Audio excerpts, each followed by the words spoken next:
네, 전해드린 것처럼 트럼프 대통령이 이란 발전소 공격을 또 미루면서 열흘의 협상 기간을 추가로 확보했습니다. 합의 가능성을 모색하는 동시에 국제유가 상승과 전쟁 확대에 대한 부담이 반영된 결정이라는 해석이 제기되고 있습니다.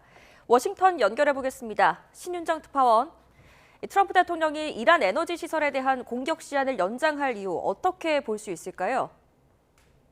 네, 트럼프 대통령은 SNS 성명에서 이란 정부의 요청에 따른 것이라면서 협상이 잘 진행되고 있기 때문이라고 밝혔습니다. 미국이 아니라 이란이 합의에 절실하고 많은 이들의 예상과 달리 협상이 순조롭게 이루어지고 있다는 주장인데요.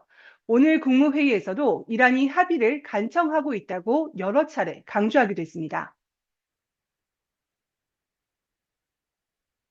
They are begging to make a deal. We'll see if we can make the right deal. And if they make the right deal, then the strait will open up. Hormuz Strait will open up. 이런 설명을 보면 일단 외교의 공간을 마련해서 협상 국면과 대화 기조를 유지하겠다는 메시지를 던진 것이라는 해석이 나옵니다. 미국과 이란이 내놓은 종전안의 입장 차이가 큰 만큼 닷새 만에 합의하기는 어려운 상황에서 추가 시간을 확보해서 협상 타결을 시도하려는 것일 수 있습니다. 트럼프 대통령이 제시한 4월 6일은 개전 6주 차로 트럼프 행정부가 공언한 군사작전 기간 4에서 6주의 마감 시한에 가까워집니다. 이와 함께 이란의 호르무즈 해협 봉쇄에 따른 유가 상승도 크게 고려됐을 것으로 보입니다.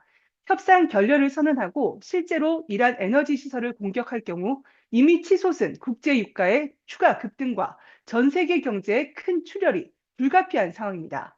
AP통신은 트럼프의 이번 발표가 미국 증시가 급락하고 유가가 상승한 뒤에 나왔다며 월가에서는 전쟁 종식 가능성에 대한 의구심이 다시 커졌다고 짚었습니다. 여기에 미국 내에서 전쟁 장기화 반대 여론이 고조되는 점도 중간 선거를 앞둔 트럼프를 강하게 압박했을 것으로 보입니다. 네, 시장을 안정시키려는 이런 움직임들과 달리 군사작전을 병행하는 압박은 계속되고 있죠. 네, 오늘 두 번째 공격 유예 발표는 트럼프 대통령이 이란을 향해 미국과 합의하지 않으면 날려버릴 것이라고 경고한 직후에 나왔습니다. We'll see if they want to do it. If they don't, we're their worst nightmare. In the meantime, we'll just keep blowing them away, unimpeded, unstopped. Well, there's not a thing they can do about it. They can't do anything about it. 협상 시한 열흘간 이란에 대해 모든 공격을 중단하는 게 아닌 만큼 지상전에 앞선 연막작전일 수 있다는 전망도 여전한 상황입니다. 미군이 이란 원유 수출의 전초기지인 하르그 섬 등에 대한 점령 작전에 나설 채비를 갖추고 있다는 보도가 꾸준히 전해지고 있습니다.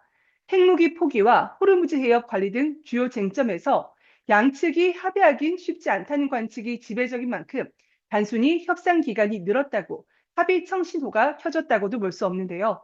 결국 합의가 불발된다면 미국은 예고한 대로 더 강도 높은 군사작전을 감행할 가능성이 있습니다. 협상과 군사 옵션이 동시에 열려 있는 상황에서 앞으로 열흘이 이란전의 향방을 가를 중대 분수령이 될 것으로 보입니다. 지금까지 워싱턴에서 YTN 신윤정입니다.